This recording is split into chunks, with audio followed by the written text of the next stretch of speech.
இன்றே டவுன்லோட் செய்து உங்கள் ஃபேவரட் ஷோக்களை என்ஜாய் பண்ணுங்க. இந்த விஷால் சும்மாவே எந்த வேலை வெட்டிக்கும் போகாம ஊரை சுத்திட்டே தான் இருக்கான்.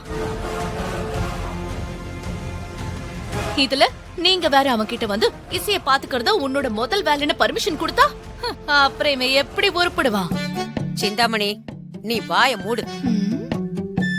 இந்த குடும்பத்துக்கு மூத்த வாரிசு வரப்போகுதுன்னு பாஸ்கர் சந்தோஷத்துல விஷால் கிட்ட ஏதோ விளையாட்டா சொல்றான்.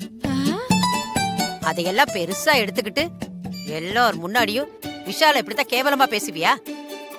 நீ வாய மூடிக்கிட்டு சும்மா இரு, அவ்வளவுதான். விஷால், நீ இசையை கூட்டிட்டு உள்ள போ. ஓகே பாட்டி, வா இசை, நம்ம போலாம். இங்க ஒரே பேட் வைபா இருக்கு. நீ வா, நம்ம ரூமுக்கு போலாம். வா வா வா. என்னடா விஷால், இன்னும் இந்த வார்த்தையை சொல்லவே இல்லையேன்னு பாத்தியானே என்ன சொல்றான்னு? நான் பேசினாலே இவருக்கு பேட் வைப்ரேஷனா? பின்ன மொத்த குடும்பமும் இசை கர்ப்பமா இருக்கிற விஷயத்தை தெரிஞ்சு சந்தோஷமா இருக்கும்போது நீ மட்டும் வயித்தெரிச்சல்ல பேசிக்கிட்டு இருந்தா அப்படித்தான் சொல்லுவான். கரெக்ட் பாட்டி. அம்மா, உனக்கு நான் சொல்றதெல்லாம் இப்ப புரியவே புரியாது. இப்ப என்ன உனக்கு? நான் எதுவும் பேசக்கூடாது அதானே? நீ ஆசைப்பட்ட மாதிரி இனிமே இந்த வீட்ல என்ன விஷயம் நடந்தாலும் நான் வாயே திறக்க மாட்டேன். போதுமா? இசை, நீ வா இசை. இந்த மாதிரி அன்வான்ட் நாய்ஸ கேட்டா பாப்பாக்கு ஒத்துக்காது. நம்ம உள்ள போலாம். வா. நீ போடா. பாத்து பாத்து மெதுவா. வரேன் பாட்டி. சரி. வர்ஷினி அக்கா, என்னக்கா கையில? என்ன நீயே சொல்லு பாக்கலாம். அக்கா தெரியலக்கா, நீயே சொல்லு. டடன் டடன் டடன். அம்மா அம்மா, இந்த மாமா அவரோட பேர குழந்தைக்காக ஆசையா ரெடி பண்ணி கொடுத்த குங்குமப்பூ போட்ட பால். இது குடிச்சா குழந்தை அப்படியே ஆரோக்கியமா பிறக்கும்னு சொல்லி மாமா என்ன குடிக்க சொன்னாரு. ஆனா நானு யாருக்கும் தெரியாம இத உனக்காக எடுத்துட்டு வந்துட்டேன். குடி. என்ன அப்படி பாக்குற? இந்த குடி.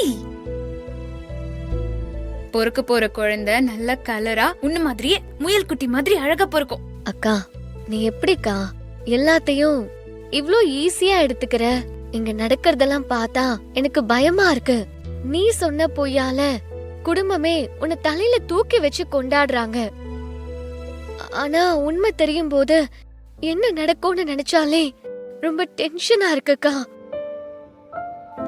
வர்ஷினி, லைஃப்ல ப்ராப்ளம்ஸ் வரும்போது பயந்து ஓடுறத விட அதை தைரியமா ஃபேஸ் பண்ணணும். அதுதான் முக்கியம். நாம இப்ப இந்த சிச்சுவேஷனை எப்படி சரி பண்ணலாம் தான் நம்ம யோசிக்கணுமே தவிர அதை நினைச்சு ஃபீல் பண்ணிட்டு இருக்க கூடாது. இந்தா முதல்ல இது குடி. இத மாமா எனக்காக கொடுத்திருக்கலாம். ஆனா இப்போதைக்கு இத நீ தான் குடிக்கணும். குடி.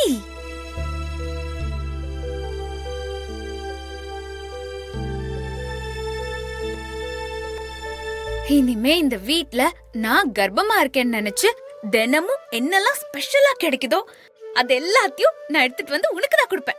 நீ சாப்பிடணும், சரியா? நீ எதை பத்தியும் கவலைப்படாம நிம்மதியா சந்தோஷமா இருக்கணும்.